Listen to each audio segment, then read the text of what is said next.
பிரச்சனைகள் முஸ்லிம் சமூகத்துக்கும் தமிழ் சமூகத்துக்கும் இந்த கல்முனையிலும் கல்முனைக்கு வெளியிலும் இருந்து கொண்டிருக்கும் போது அந்த பிரச்சனைகளை தீர்க்காமல் அதனால் பல்வேறுபட்ட முஸ்லிம்களுடைய உரிமை பாதிக்கப்பட்டிருக்கின்றது. அந்த உரிமை பாதிப்புகளுக்கு இதுவரையும் எதுவித தீர்வையும் ரவுஃப் ரிசார்டோ பெற்றுக் கொடுக்காமல் மக்களுடைய உரிமைகளை தீர்க்க போகிறார்களாம். என்ன ஒரு இருக்கிற உரிமையை உங்களுக்குள்ள கூட்டு சேர்ந்த உங்களுக்குள்ள இருக்கிற பிரச்சனையை முதலாக தீர்த்து மக்களுடைய உரிமைகளை பெற்றுக் கொடுக்க வேண்டும். இந்த சந்தர்ப்பத்திலே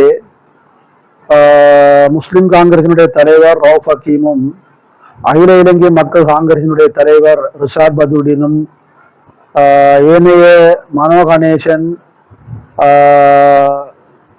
சுமந்திரன் உள்ளிட்ட பல்வேறு தமிழ் கட்சிகளுடன் அதாவது எல்லாம் 6 கட்சிகள் இணைந்து ஒன்றாக ஒரு கூட்டமைப்பை உருவாக்கி அதன் மூலமாக மக்களுக்குரிய ஒரு விழிப்புணர்வை ஏற்படுத்தக்கூடிய ஒரு எழுச்சியை ஏற்படுத்தக்கூடிய ஒரு நிலைமையை கொண்டு வரப் போகிறார்கள் என்கின்ற ஒரு ஒரு ஒரு போலியான ஒரு கோஷத்தை முன்வைத்து மக்கள் மத்தியில் மீண்டும் முன்வர ஆசைப்படுகிறார்கள். என்னை பொறுத்தவரையிலேயே இவர்களுடைய இந்த முடிவானது மக்களால் ஒதுக்கப்பட்டவர்கள் மீண்டும் ஒரு முறை மக்களுக்குள் நாங்கள் நுழைந்து மக்களுடைய செல்வாக்கை பெற்றுக்கொள்வது எப்படி என்பதற்கான ஒரு புதிய உத்தியாக கையாளுகிறார்கள் என்பதுதான் என்னுடைய பார்வை.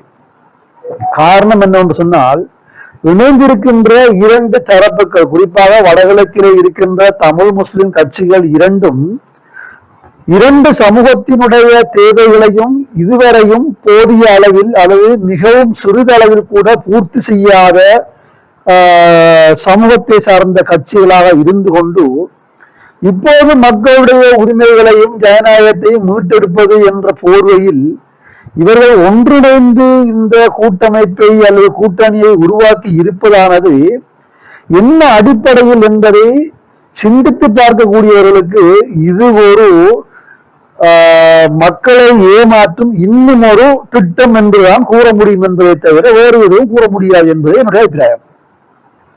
ஏனென்று சில விடயங்களை நாங்கள் ஆழமாக ஆராய வேண்டும். நான் கல்முனையை சேர்ந்தவன். அதனால் இந்த கிழக்கு மாகாணத்திலே வடகிழக்கு மாகாணத்தில் இருக்கின்ற பல்வேறு மக்களுடைய பிரச்சனைகளை சற்று ஆராய்ந்தவன்.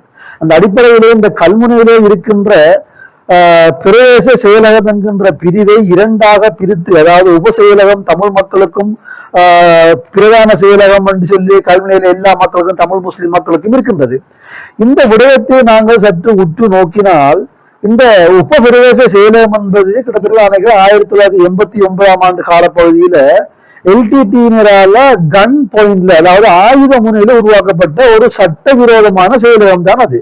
ஆனால் தொடர்ச்சியாக அது நடைமுறைக்குட்படுத்தப்பட்டதால் அது நிர்வாக ரீதியாக அது ஒரு சட்டபூர்வமான உப செயலகமாக கணிக்கப்படுகிறது.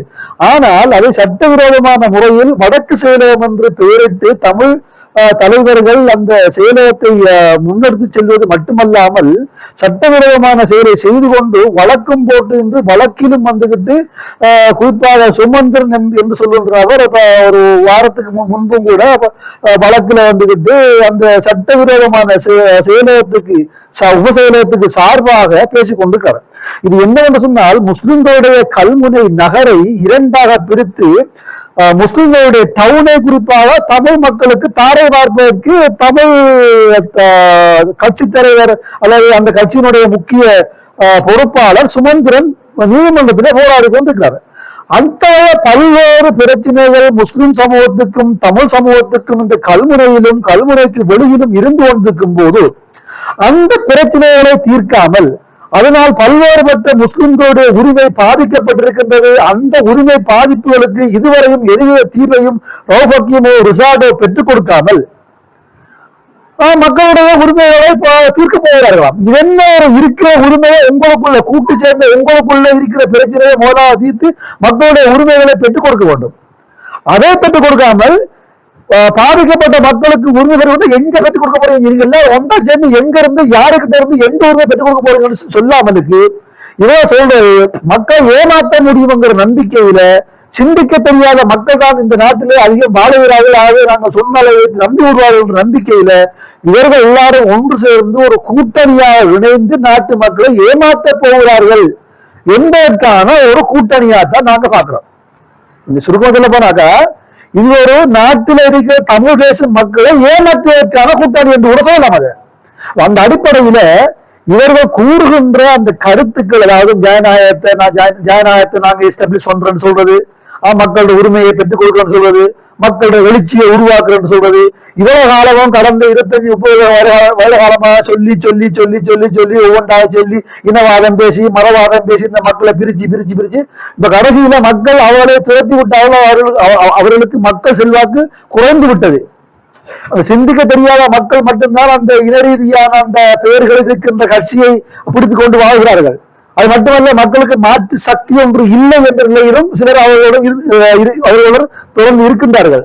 அந்த நிலையில் இந்த மக்களை மீண்டும் ஒரு முறை புதிய ஒரு விடயத்தை கொண்டு வந்து ஏமாற்றலாம் என்ற மாதிரி, அதாவது ஒரு பழைய சோத்தை சூடு காட்டி புது சோறாக மாற்றி இப்பதான் ஆக்கின சோறு என்று சொல்லி காட்டி மக்களுக்கு இது சுடு சோறு என்று சொல்லி ஏமாத்துற மாதிரி அவங்களோட பழைய கதை எடுபடாது. அந்த விஷயத்தை இன்னொரு வடிவில் அவங்க ஒரு புதுமையான முறையில் அவங்க ஒன்று சேர்த்து மக்களுக்கு ஏதாவது புதுசா சொல்லி ஏமாற்றலாம் என்கின்ற ஒரு ஏமாற்றக்கூடிய ஒரு கட்டுக்கதையாகத்தான் இந்த கூட்டணி கூறுகின்ற கதையை பார்க்க முடியுமே தவிர வேறு விதமாக பார்க்க முடியாது. அதாவது முஸ்லிம்களுக்கு அநியாயம் செய்கின்ற தமிழ் தரப்பு தமிழ் கட்சிகள் அந்த முஸ்லிம் தலைவர்களோட சேர்ந்து ஒன்று சேர்ந்து கூட்டணியாம். அது என்ன கூட்டணி?